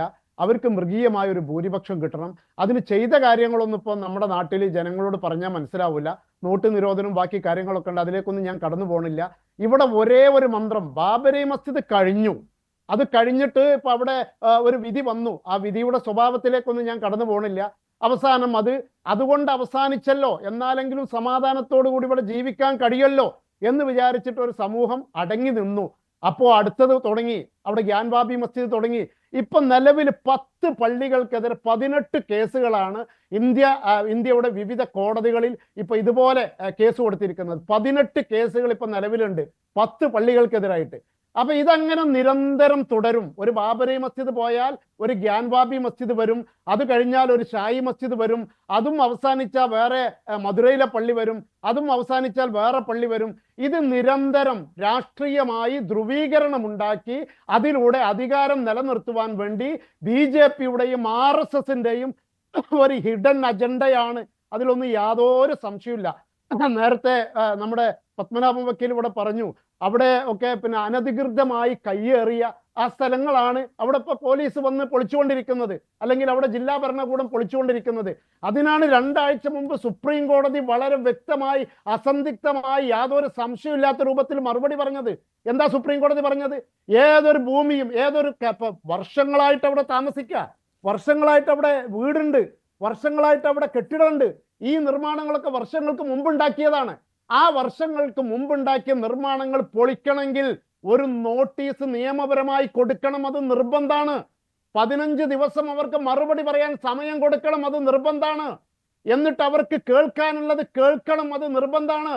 അവർക്ക് അപ്പീൽ പോവാൻ അവസരം കൊടുക്കണം, അത് നിർബന്ധമാണ്. സുപ്രീം കോടതി പറഞ്ഞ അതും കൂടി ഇത് കോടതിയല്ലല്ലോ പറഞ്ഞു. സുപ്രീം കോടതി പറഞ്ഞ കാര്യം ധിക്കരിക്കണത് ആരാ? ഒരു കോടതി ഞങ്ങൾക്ക് പ്രശ്നമല്ല, ഒരു നിയമം ഞങ്ങൾക്ക് പ്രശ്നമല്ല, ഞങ്ങൾക്ക് ഇതാണ്, ഞങ്ങൾ വിചാരിച്ചതാണ് കാര്യങ്ങൾ നടക്കുക എന്ന് പറഞ്ഞ് ഒരു വിഭാഗം ജനങ്ങളെ, ഇപ്പൊ നമുക്കറിയാം, നേരത്തെ കാരശ്ശേരി മാസ്റ്റർ ഇവിടെ പറഞ്ഞു, ഇവിടെ ജനാധിപത്യം എന്ന് പറഞ്ഞാൽ എന്താ? നമ്മുടെ രാജ്യത്തിന്റെ പ്രധാനമന്ത്രിയാണ്, രാജ്യം ഭരിക്കുന്ന പാർട്ടിയാണ് BJP. തെരഞ്ഞെടുപ്പ് രംഗത്ത് പലതും അദ്ദേഹം പറഞ്ഞു. മുസ്ലിങ്ങൾക്കെതിരായി അദ്ദേഹത്തിന് വായിൽ തോന്നിയത് മുഴുവൻ അദ്ദേഹം വിളിച്ചു പറഞ്ഞു.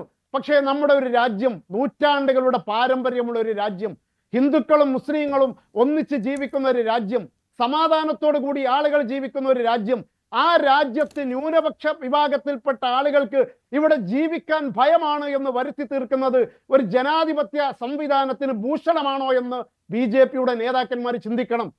നമ്മുടെ രാജ്യത്തെക്കുറിച്ച് മറ്റുള്ള രാജ്യങ്ങൾ ഒരു കാലഘട്ടത്തിൽ ഐക്യരാഷ്ട്രസഭയിലും അതുപോലെ തന്നെ ചേരിചേരാ രാഷ്ട്രങ്ങളുടെയും നായകസ്ഥാനം വഹിച്ചിരുന്ന ഒരു രാജ്യം, ലോകത്തിലെ പല പ്രശ്നങ്ങൾക്കും മധ്യസ്ഥത വഹിച്ചിരുന്ന ഒരു രാജ്യം, ലോകത്ത് പലപ്പോഴും ജനാധിപത്യത്തെക്കുറിച്ച് വാചാരമാകുമ്പോൾ ഇന്ത്യയിലെ ജനാധിപത്യത്തെക്കുറിച്ച് സംസാരിച്ചിരുന്ന ഒരു രാജ്യം, നെൽസൺ മണ്ടേല അടക്കമുള്ള ആളുകൾ മഹാത്മാഗാന്ധിജിയെ കുറിച്ച് പ്രതിപാദിച്ചിരുന്ന ഒരു രാജ്യം, ആ രാജ്യം ഇന്ന് ലോകത്തിന്റെ മുമ്പിൽ നാണം കെടുന്ന രൂപത്തിലേക്ക് പോയിട്ടുണ്ടെങ്കിൽ അത് BJPയുടെ ഈ വർഗീയ ധ്രുവീകരണത്തിന് വേണ്ടിയുള്ള ശ്രമം മാത്രമാണ്. ഇപ്പൊ നമ്മളെ സംബന്ധിച്ചോ നമുക്കറിയാം, ഈ നാട്ടിലെ ഹിന്ദുക്കൾ 90% ഇവിടെ സമാധാനത്തോടു കൂടി ജീവിക്കണമെന്ന് ആഗ്രഹിക്കുന്ന ആളുകളാണ്. ഈ രാജ്യത്തെ മുസ്ലിങ്ങൾ 90% ഈ രാജ്യത്തെ ഹിന്ദുക്കളും മുസ്ലിങ്ങളും ഒന്നിച്ച് ജീവിക്കണമെന്ന് ആഗ്രഹിക്കുന്ന ആളുകളാണ്. അതിന്റെ ഇടയിൽ ചില പുഴുക്കുത്തുകൾ, ആ പുഴുക്കുത്തുകളാണ് ഈ രാജ്യത്ത് പ്രശ്നമുണ്ടാക്കുന്നത്. ഈ നാട്ടിൽ ഇപ്പൊ സമാധാനം തകർന്ന ആർക്കൊക്കെയാണ് ഇവിടെ പ്രശ്നം? ഹിന്ദുക്കൾക്ക് മാത്രമാണോ പ്രശ്നം? മുസ്ലിങ്ങൾക്ക് മാത്രമാണോ പ്രശ്നം? നമ്മൾ സമാധാനത്തോടു കൂടി നമ്മളെ കുട്ടികളെ മദ്രസയിലേക്ക്, സ്കൂളിലേക്ക്, അതുപോലെ തന്നെ മറ്റുള്ള സ്ഥാപനങ്ങളിലേക്ക് പറഞ്ഞേക്കുന്നു. ഒരു വർഗീയ അസ്വസ്ഥമുണ്ടായാൽ നമ്മുടെ മക്കളെ സ്വസ്ഥമായി നമുക്ക് പറഞ്ഞേക്കാൻ പറ്റുമോ? ഹിന്ദുക്കൾക്ക് പറ്റുമോ? മുസ്ലിങ്ങൾക്ക് പറ്റുമോ? വർഗീയ അസ്വസ്ഥമുണ്ടായ നാളുകളിലൊക്കെ, പ്രദേശങ്ങളിലൊക്കെ നമ്മൾ കണ്ടതല്ലേ. എന്തിനാണ് BJPയുടെ ഗവൺമെന്റും ഈ നാട്ടിലെ ജനങ്ങളുടെ സമാധാനം തകർക്കാൻ ഈ രൂപത്തിൽ ശ്രമിക്കുന്നത്? ബാബരി മസ്ജിദ് തകർന്നുപോയി. ബാബരി മസ്ജിദിന്റെ പേരിൽ ഒരു ജുഡീഷ്യൽ വിധി വന്നു. ആ വിധി ഇന്ത്യയിലെ മുസ്ലിങ്ങളെ സംബന്ധിച്ചിടത്തോളം വളരെ വേദനയുണ്ടാക്കുന്നതാണെങ്കിൽ പോലും ഒരു രാജ്യത്ത് ഇനിയെങ്കിലും സമാധാനം ഉണ്ടാകുമല്ലോ എന്ന് ആഗ്രഹിച്ചുകൊണ്ട് ഞങ്ങളെല്ലാവരും അത് സഹിച്ചു. പിന്നെയും വരികയാണ്. ഞങ്ങളുടെ വിശ്വാസത്തിന്റെ നേരെ, ഞങ്ങളുടെ ജീവിത ശൈലിക്ക് നേരെ, ഞങ്ങളുടെ നിലനിൽപ്പിന് ഭീഷണിയായിക്കൊണ്ട് വീണ്ടും വരുമ്പോ എന്താണ് ഈ രാജ്യത്തിന്റെ അവസ്ഥ? ഇപ്പൊ നോക്കൂ, അവിടെ അജ്മീർ പേരിൽ ഇപ്പോ വാദപ്രതിവാദങ്ങൾ ഉന്നയിക്കുന്നു. മധുരയിലെ ക്ഷേത്രം, ഗ്യാൻവാബിയിലെ ക്ഷേത്രം, ഇന്ത്യയിലെ ഒരുപാട് ക്ഷേത്രങ്ങൾ, ഒരുപാട് പള്ളികള്, ആ പള്ളികൾ മുഴുവൻ പിന്നെ അവിടെ ഒക്കെ പ്രശ്നങ്ങൾ ഉണ്ടാക്കുന്നു. ഈ പ്രശ്നങ്ങൾ ഉണ്ടാക്കുമ്പോൾ ഒരു പള്ളി അങ്ങോട്ട് പോവല്ല, അതിന്റെ പേരിൽ വർഗീയ കലാപം നടക്കുകയാണ്. ശ്രീ പത്മനാഭൻ, അതിനുള്ള മറുപടി. ഒപ്പം ഒരു ചെറിയ ചോദ്യം കൂടി. ഈ തരത്തിലാണ് നടക്കുന്നതെങ്കിൽ താങ്കൾ ഇരിക്കുന്ന കോഴിക്കോട് മുതൽ ഞാനിരിക്കുന്ന തിരുവനന്തപുരം വരെ എത്രയോ ക്ഷേത്രങ്ങൾ, ജൈന ക്ഷേത്രങ്ങൾക്ക് മുകളിൽ പണി കഴിക്കപ്പെട്ടതുണ്ട്. എവിടെയാണ് ഇതെല്ലാം പുനരുദ്ധരിക്കപ്പെടണം എന്നാണ് ജൈന മതത്തിലുള്ളവർ വിചാരിക്കുന്നതെങ്കിൽ, ആ തരത്തിലുള്ള ഹർജിയാണ് പോകുന്നതെങ്കിൽ ഹിന്ദുക്കൾ എന്ത് ചെയ്യും എന്നുള്ളൊരു ചോദ്യം ഉണ്ടാകുമല്ലോ. കേരളത്തിൽ ഇരുന്നുകൊണ്ട് പക്ഷേ ആ ചോദ്യം ചോദിക്കുന്നതിൽ അർത്ഥമില്ല. അത്തരം ഒരു കാര്യം ബുദ്ധിമുട്ടാണ് ഇവിടെ നടക്കാൻ. ഞാന് ഈ ചർച്ചയിൽ രാഷ്ട്രീയം പറയണ്ടെന്ന് വിചാരിച്ച, പക്ഷെ മുസ്ലിം ലീഗിന്റെ നേതാവ് ആവശ്യത്തിനും അനാവശ്യത്തിനും രാഷ്ട്രീയം പറഞ്ഞിരിക്കുക. ഞാൻ ചോദിക്കട്ടെ, നിങ്ങൾ ഇന്ത്യ മുന്നണിയുടെ ഭാഗമല്ലേ മുസ്ലിം ലീഗ്? അല്ലേ? ഉറപ്പാണല്ലോ, സംശയമില്ലല്ലോ. നിങ്ങളുടെ ഇന്ത്യ മുന്നണിയുടെ ഒരു ഘടകകക്ഷിയാണ് ശിവസേന ഉദ്ധവ് ഠാക്കറെ വിഭാഗം. ഈ കഴിഞ്ഞ ഡിസംബർ 6-ാം തീയതി ഉദ്ധവ് ഠാക്കറെ വിഭാഗത്തിന്റെ തലമുതിർന്ന നേതാവായ മിലിന്ദ് നവലേക്കർ ഒരു ട്വിറ്ററിൽ ഒരു പോസ്റ്റ് ഇട്ടു. എന്താ അറിയോ? അയോധ്യയിലെ തർക്കമന്ദിരം കരസേവകർ തകർത്തുകൊണ്ടിരിക്കുന്ന ചിത്രം. എന്നിട്ട് അതിന്റെ അടിയിൽ കമന്റ് ഇട്ടു, ഇവരെ ഓർത്ത് ഞങ്ങൾ അഭിമാനിക്കുന്നു. നിങ്ങളുടെ ഇന്ത്യ മുന്നണിയിലെ ഘടകകക്ഷിയാ. അയാളെ ഇന്ത്യ മുന്നണിയിൽ നിന്ന് പുറത്താക്കിയിട്ടില്ലല്ലോ, അയാളെ പാർട്ടീനെ ഇന്ത്യ മുന്നണിയിൽ നിന്ന് പുറത്താക്കിയിട്ടില്ലല്ലോ.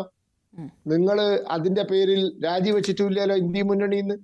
ഇനി നിങ്ങൾ ഇന്ത്യ മുന്നണിയിൽ വേറൊരു കൂട്ടരുണ്ട്, DMK.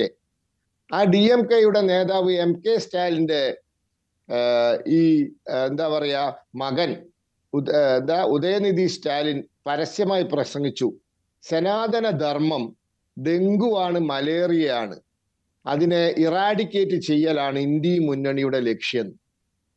എന്താ നിങ്ങളെ ഇന്ത്യ മുന്നണി? മുള്ളുമുരിക്ക് മൂർക്കം പാമ്പ് ഇതൊക്കെ അതിൻ്റെ അകത്തുണ്ട്. അവിടെയാ നിങ്ങൾ നിൽക്കുന്നത്. തർക്കമന്ദിരം തകർത്ത ഫോട്ടോ ഇട്ടിട്ട് ഇവരെ ഓർത്ത് അഭിമാനിക്കുന്നു പറയുന്നവരും നിങ്ങളുടെ മുന്നണിയിലുണ്ട്. സനാതന ധർമ്മം എന്താ ഡെങ്കുവാണ്, മലേറിയാണ്, അതിനെ ഇല്ലാതാക്കലാണ് ഇന്ത്യ മുന്നണിയുടെ ലക്ഷ്യം എന്ന് പറയുന്നവരും നിങ്ങളുടെ മുന്നണിയിലുണ്ട്. നിങ്ങൾ എവിടെയാ നിൽക്കുന്നത്? ശരി, ഓക്കെ, ആ ചോദ്യം നിക്കട്ടെ. അല്ല, അത് അഡ്വക്കേറ്റ് ഷാഹുൽ ഹമീദ്, ഒന്നും കൂടി അല്ല, താങ്കളുടെ ചോദ്യത്തിന് മറുപടി താങ്കൾ പറഞ്ഞല്ലോ ജൈനക്ഷേത്രം ഒന്ന് കാണിച്ചു തരണം എവിടെയുള്ളതെന്ന്. ഞാൻ അറിയല ഏത് ക്ഷേത്രം, കൊടുങ്ങല്ലൂര് ക്ഷേത്രമാണോ, വൈക്കത്ത് അമ്പലമാണോ, ഗുരുവായൂർ അമ്പലമാണോ, ഒന്ന് കാണിച്ചു തരണം എനിക്ക് കേട്ടോ. ഞാനും വരാം നിങ്ങളെ കൂടെ. എവിടെയാ ജൈനക്ഷേത്രങ്ങളൊന്നുമില്ല കേരളത്തിൽ, വളരെ നിരുത്തരവാദപരമായ പ്രസ്താവനയാണ് നിങ്ങൾ ഇറക്കിയത്, മനസ്സിലായിക്കോളൂ. കേരളത്തിൽ ജൈനക്ഷേത്രങ്ങളില്ല, ചരിത്രപരമായിട്ട് അങ്ങനെ ജൈനക്ഷേത്രങ്ങൾ ഹിന്ദു ക്ഷേത്രത്തിലേക്ക് മാറിയിട്ടില്ല. കാണിച്ചു തരണം, ഏതാന്ന് കൃത്യമായി പറയണം കേട്ടോ. താങ്കൾ വിളിച്ചു പറയരുത്. ഇതൊരു പബ്ലിക് സ്റ്റേറ്റ്മെന്റ് ആണ്, ഇതൊരു പബ്ലിക് സ്റ്റേറ്റ്മെന്റ് ആണ്. നിങ്ങൾക്കെതിരെ വക്കീൽ നോട്ടീസ് വരെ വരാൻ സാധ്യതയുണ്ട്, നിങ്ങൾ കരുതിയിരുന്നോ? ജൈനക്ഷേത്രങ്ങൾ ഹിന്ദു ക്ഷേത്രങ്ങളായിട്ടേ ഇല്ല. എവിടെയാണ്, ഏതാണ് ആ ക്ഷേത്രം? പറയൂ, ഇപ്പൊ പറയൂ. ശരി, കേരളത്തിൽ താങ്കൾ കൊടുങ്ങല്ലൂർ അടക്കമുള്ള പേര് പറഞ്ഞു. താങ്കൾ കൊടുങ്ങല്ലൂർ അടക്കമുള്ള പേര് പറഞ്ഞു. താങ്കൾ കൊടുങ്ങല്ലൂർ അടക്കമുള്ള പേര് താങ്കൾ പറഞ്ഞു ഇല്ലേ? തകർത്തതാണെന്ന് താങ്കൾ പറയോ? ഇപ്പൊ പറയൂ. അല്ല, ഞാൻ ചോദിക്കട്ടെ, ജൈനക്ഷേത്രങ്ങൾ ഹിന്ദു ക്ഷേത്രങ്ങളായി മാറിയ ചരിത്രം താങ്കൾക്ക് അറിയുകയില്ല. താങ്കളുടെ കയ്യിൽ തെളിവുണ്ടെങ്കിൽ പറയാം. താങ്കളുടെ കയ്യിൽ തെളിവുണ്ടെങ്കിൽ ശ്രീ എം എൻ കാരശ്ശേരി, അതിന്റെ ഉത്തരം ഞാൻ തരാം. ശ്രീ എം എൻ കാരശ്ശേരി, കൊടുങ്ങല്ലൂർ അടക്കമുള്ള ക്ഷേത്രങ്ങളുടെ ചരിത്രമുണ്ട്, പരിപൂർണമായിട്ട് താങ്കൾക്കുള്ള ഉത്തരമാണ് ശ്രീ എം എൻ കാരശ്ശേരി. കുറച്ചുകൂടെ ചരിത്രം പറയാൻ കഴിയുന്ന ആളാണ് താങ്കൾ.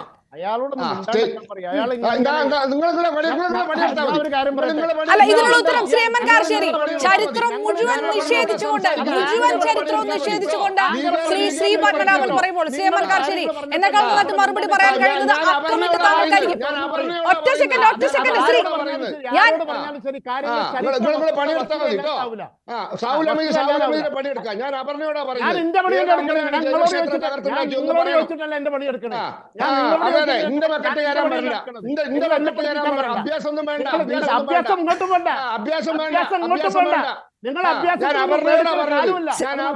ശ്രീ ഷാഹുൽ അഹമ്മദ്, താങ്കൾക്ക് ഞാൻ തിരികെ എത്താം.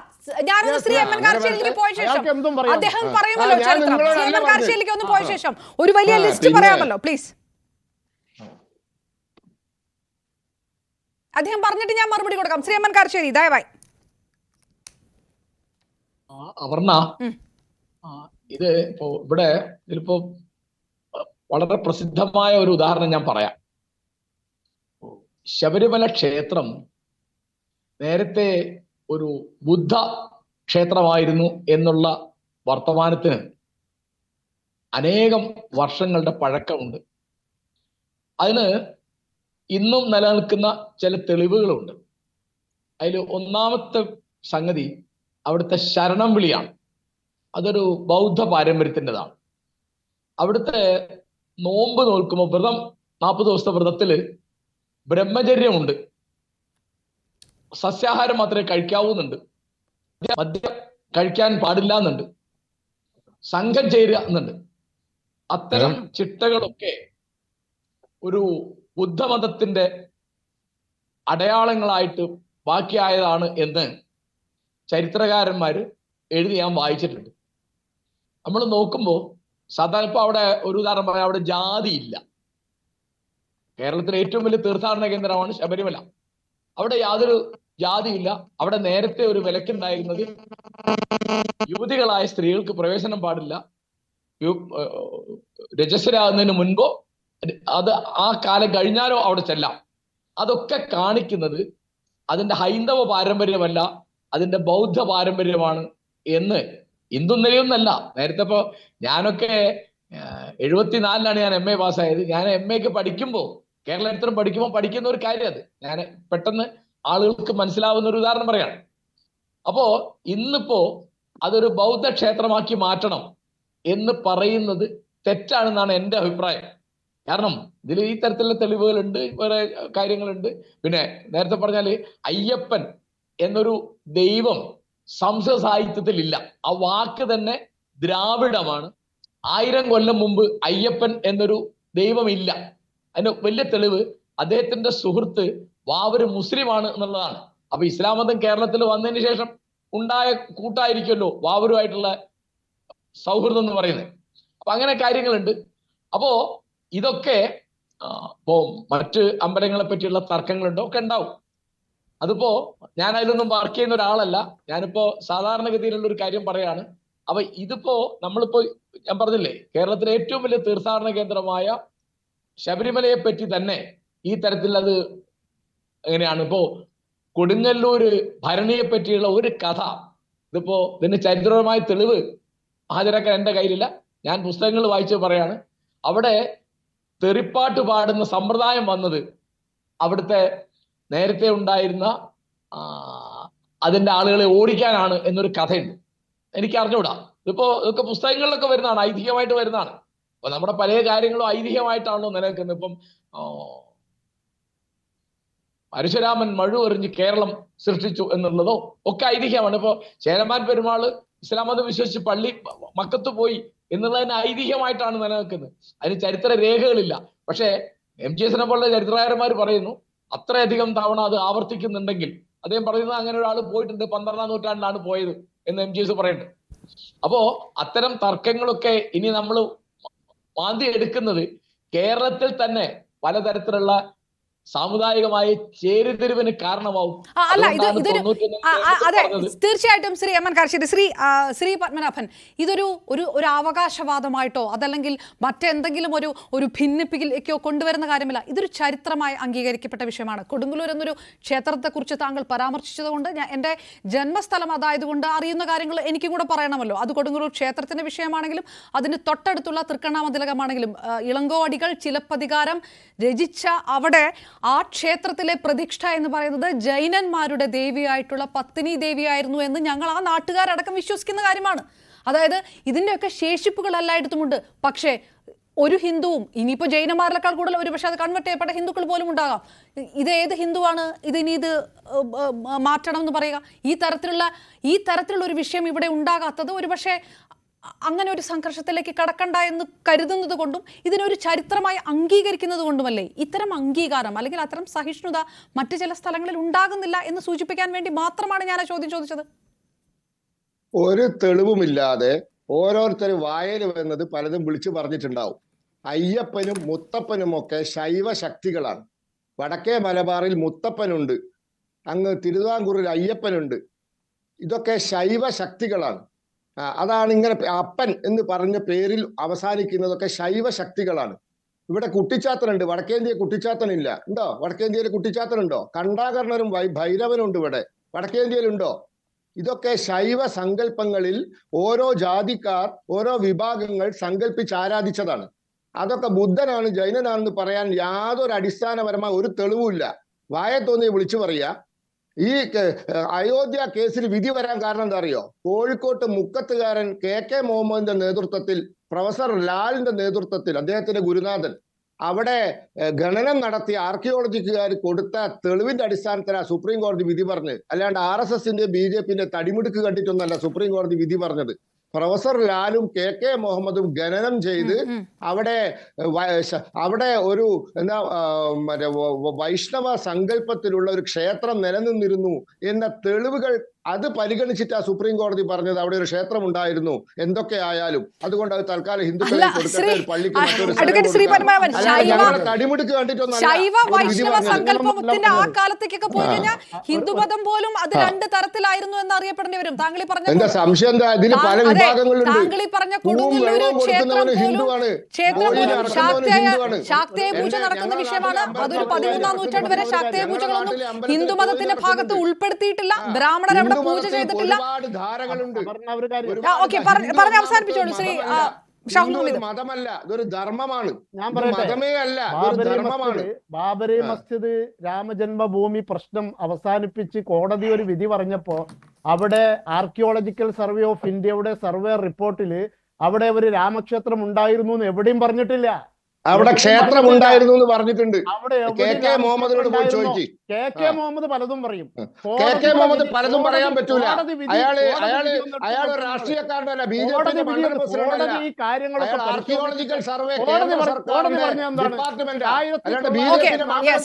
സമയപരിമിതി കൊണ്ട് എനിക്ക് ഇടപെടൽ ദയവായി ക്ഷമിക്കുക. ശ്രീ പത്മനാഭൻ, അഡ്വക്കേറ്റ് ഷാഹുൽ ഹമീദ്, സമയപരിമിതി കൊണ്ട് കൂടി ഞാനത് പ്രേക്ഷകരോട് ചോദിച്ചു. ഏതായാലും എത്ര ന്യായീകരണങ്ങൾ വരുമ്പോഴും സംഭാലിൽ ഉണ്ടാവുന്ന സംഭവങ്ങൾ ന്യൂനപക്ഷങ്ങളെ ആശങ്കപ്പെടുത്തുന്നുണ്ടോ എന്ന് ചോദിക്കുമ്പോൾ 71% പ്രേക്ഷകരും അതേ എന്നുള്ളൊരു അഭിപ്രായം രേഖപ്പെടുത്തുന്നു. 25% പ്രേക്ഷകർ മാത്രമാണ് അല്ല എന്ന് പറയുന്നത്. മതം, സംസ്കാരമാണ് അത്യന്തം അതിവൈകാരികതയുള്ള വിഷയം കൂടിയാണ്. അത് കൃത്യമായി കൈകാര്യം ചെയ്തില്ലെങ്കിൽ അങ്ങനെ ഒരു സംഘർഷത്തിലേക്ക് പോകാനുള്ള കാലമല്ല ഈ സമയം. ഇന്ത്യ എന്നുള്ളത് കൊണ്ടുകൂടിയാണല്ലോ സുപ്രീം കോടതി പോലും സർവേ തൽക്കാലത്തേക്ക് നിർത്തിവെക്കാൻ ആവശ്യപ്പെട്ടിരിക്കുന്നത്. ഏതായാലും വളരെയധികം നന്ദി ചർച്ചയിൽ പങ്കെടുത്തതിന്. എം എൻ കാരശ്ശേരി, ശ്രീ പത്മനാഭൻ, ഒപ്പം അഡ്വക്കേറ്റ് ഷാഹുൽ ഹമീദ്. പൂർണ്ണമാകുന്നു പറയേണ്ടത്.